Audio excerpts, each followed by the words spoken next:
Praise lord. వాక్యంలోకి వెళ్లే ముందు ప్రార్థించుకుందాం. స్థుతుల పైన ఆశ్రయుడైన దేవ, నీకు వందనములు, నీకు స్తోత్రాలు నాయన. కృపగల దేవ, దయగల మా తండ్రి, నీకు లెక్కలేని స్తోత్రాలు చెల్లించుకుని నా ప్రభ. గడిచిన కాలం అంతే మమ్మల్ని కాచి కాపాడి సజీవ రెక్కలలో మమ్మల్ని ఉంచినందుకు నీకు స్తోత్రములు, నీకు వందనాలు నాయన ప్రభ. నీకు కృతజ్ఞతాస్థుతులు చెల్లించుకునిచున్నాం ప్రభ. వాక్యము విని వాక్యం ద్వారా మేము అనుసరించే భాగ్యమును దయచేయమని అడుగుతున్నాం ప్రభ.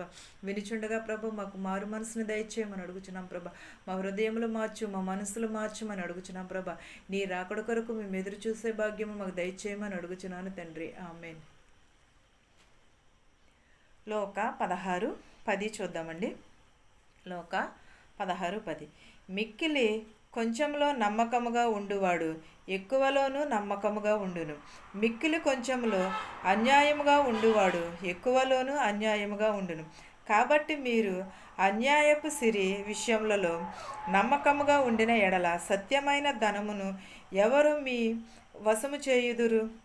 మీరు పరుల సొమ్ము విషయములలో నమ్మకముగా ఉండిన ఎడల మీ సొంతమైనది మీకు ఎవడు ఇచ్చును? ఎలా ఉండాలండి?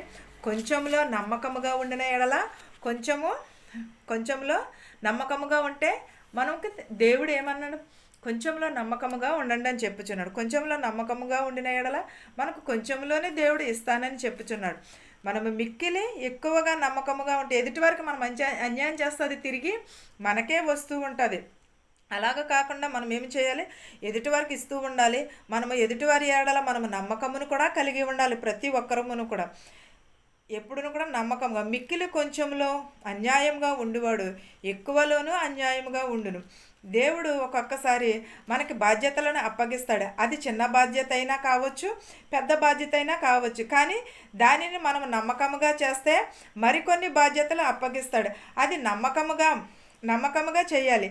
గొర్రెల కాపరి అయిన దావీదు తన తండ్రి గొర్రెలను మేపే బాధ్యత అప్పగించాడు. వాటిని నమ్మకముగా చేశాడు కాబట్టి గొర్రెల కాపరి అయిన తండ్రి వారి నమ్మకముగా ఉన్నాడు కాబట్టి మరికొన్ని బాధ్యతలు నమ్మకముగా అప్పగించాడు. గొర్రెల కాపరి అయిన దావీదు తన తండ్రి మేపే గొర్రెలను దావీదుకు అప్పగించినప్పుడు వాటిని కాపాడాలి. మేపడానికి తీసుకెళ్ళినప్పుడు దావీదు ఏం చేస్తాడు? వాటిని మేపుతుండగా సింహములను ఎలుగుబంటులను సింహములను వచ్చి గొర్రెల మీద దాడి చేస్తున్నప్పుడు దావీదు ఏం చేశాడు? వాటిని కూడా, ప్రాణాన్ని కూడా లెక్క చేయకుండా వాటిని చంపి గొర్రెలను కాపాడాడు. అలా అంత నమ్మకమును కలిగినప్పుడు మనం ఏం చేస్తాం? మనమైతే అయ్యబాబాయ్ గొర్రెలు వచ్చేసినాయి అని తప్పుకుపోతూ ఉంటాము. మనకందరికీ తెలిసిన కథే కదండి. ఒక చిన్న పిల్లవాడు గొర్రెలు మేపుతూ ఉంటే ఏమైంది? వారి తల్లిదండ్రులు పనిచేస్తున్నారు. ఈ పిల్లవానికి గొర్రెలు అప్పచెప్పి వెళ్ళినప్పుడు నానా పులి అనే కథ మన చిన్నప్పుడు మన పాఠాల్లో చదువుకున్నాం కదా. అలాగా చిన్న కుర్రవాడు ఏం చేశాడు? నానా పులి అన్నాడు. పులి రాలేదు, ఏమీ రాలేదు. అలా 3 సార్లు చేశాడు. 4వసారి నిజంగానే పులి వచ్చింది. వీడు ఆడుకుంటున్నాడు కదా అనేసి వదిలేశారు. కానీ పులి వచ్చినది మేకపిల్లని ఎత్తుకుపోతే అప్పుడు తర్వాత వచ్చి చూస్తే మేకపిల్ల లేదు. ఏమరంటే, ఇదిగా నాన్న పులి వచ్చినది, మేకపిల్ల ఎత్తుకుపోయింది అని చెప్పాడు. అలాగే మనము అక్కడ ఏమైంది? నమ్మకాన్ని కోల్పోయాడు కదా. నిజంగా పులి వచ్చినప్పుడు మనం కూడా ఎప్పుడూ కూడా అబద్ధాలు ఆడినా, మోసాలు చేసినా అలాగే జరుగుతుంది. మనం ఎప్పుడూ కూడా నమ్మకమును కలిగి ఉండాలి. తప్పగానే దావీదు వలె మనం నమ్మకమును కలిగి ఉండాలి.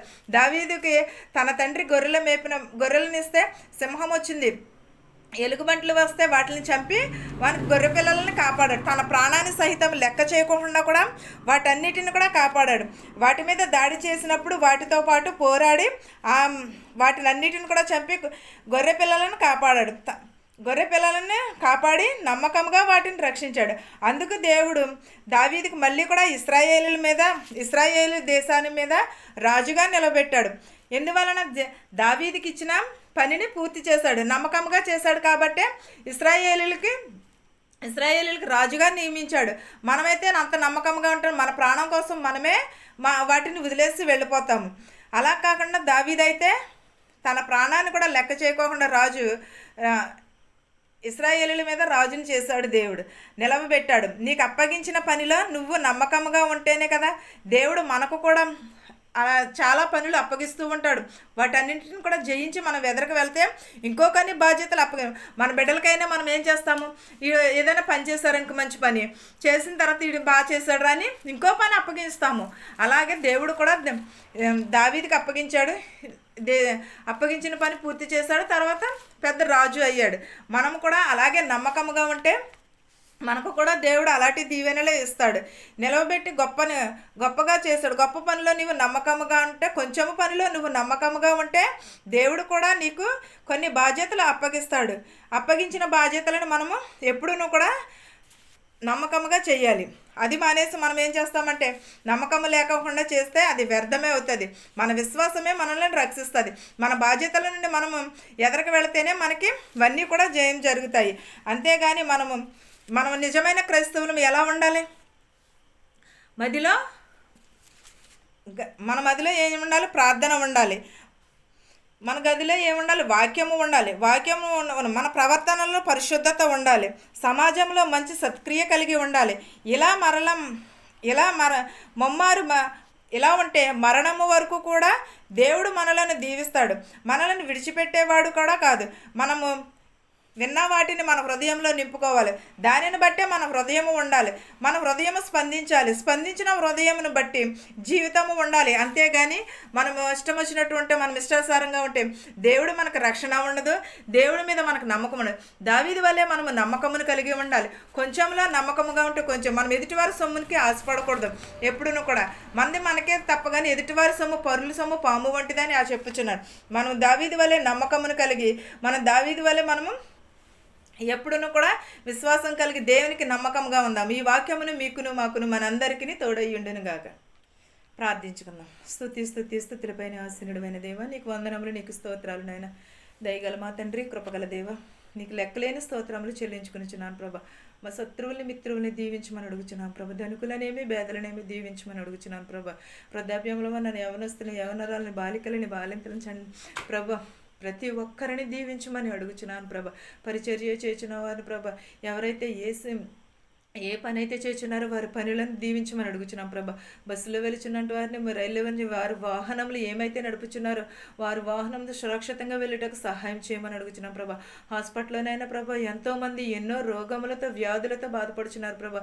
వారిని స్వస్థపరచమని అడుగుచున్నాం ప్రభా. అంగవైకల్యము కలిగిన వారిని బాగు చేయమని అడుగుచున్నాను నాయన ప్రభా. వెధవరాలు తరపున వ్యాజ్యమాడేవాడు నాయన ప్రభా. వారి కుటుంబములను ఒక్కొక్కసారి జ్ఞాపకం చేసుకోమని అడుగుచున్నాను నాయన ప్రభా.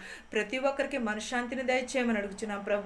ప్రతి ఒక్కరి కుటుంబంలో శాంతిని సమాధానమును దయచేయమని అడుగుచున్నాను ప్రభా. నీ దయను కనికరమును దయచేయమని అడుగుచున్నాను ప్రభా. ఇతర దేశంలో ప్రభా వెళ్ళి ఉన్నారు ప్రభా. వారికి శక్తిని బలమును దయచేయమని అడుగుచున్నాం. వారు పని చేసుకునేటకు నేను ప్రభా శక్తిని దయచేయమని ప్రభా. ఎంతోమంది పని లేవని బాధపడుచున్నారు ప్రభా. వారికి పనులు దయచేయమని అడుగుచున్నాం ప్రభా. మెడికల్కి వెళ్ళిచుండగా వచ్చిచుండగా ప్రభా వారి రాకపోకల యందు మీరే ఉండమని అడుగుచున్నాం ప్రభా. వెళుచున్న వారిని వచ్చుచున్న వారిని క్షేమంగా చేర్చమని అడుగుచున్నాం ప్రభా. శుభకార్యాలు చేసుకుంటున్న వారికి ప్రభా కానాను వివాహంలో ఎలాగైతే అద్భుతం చేసావో వారి గృహాల్లో కూడా అలాగే అద్భుతాలు చేయమని అడుగుచున్నాం ప్రభా. ఎంతోమంది ఎన్నో బాధలతో ఉన్నారు ప్రభా. వారి బాధలను వేదనను తీసివేయమని అడుగుచున్నాను ప్రభా. ప్రతి ఒక్కరి కుటుంబంలో శాంతిని సమాధానమును కనికరమును దయచేయమని అడుగుచున్నాం ప్రభా. ప్రతి ఒక్కరిని దీవించమని అడుగుచున్నాం ప్రభా. మాకు తెలిసిన వారిని తెలియని వారిని కూడా దీవించి ఆశీర్వదించమని అడుగుచున్నాను ప్రభా. నా ప్రార్థనను నీ పాద సన్నిధికి చేర్చుకోమని అడుగుచున్నాను తండ్రి. ఆమేన్. పరలోకమందున్న మా తండ్రి, నీ నామము పరిశుద్ధపరచబడును గాక. నీ రాజ్యం వచ్చును గాక. నీ చిత్తము పరలోకమందు భూవెందు నెరవేరినట్లును మా అనుదిన ఆహారము నేడు మాకు దయచేయము. మా రుణస్థులను మేము క్షమించిన ప్రకారము మా రుణములను క్షమించుము. దుష్టు నుండి శోధన నుండి తప్పించుము. రాజ్యమును శక్తియు మహిమయు నిరంతరము నీవై ఉన్నావు మా తండ్రి. ఆమెన్. వినుచున్న వారికి చూచిన వారికి సదాకాలము నీ తోడై ఉండును గాక. ఆమెన్. అందరికీ వందనాలు.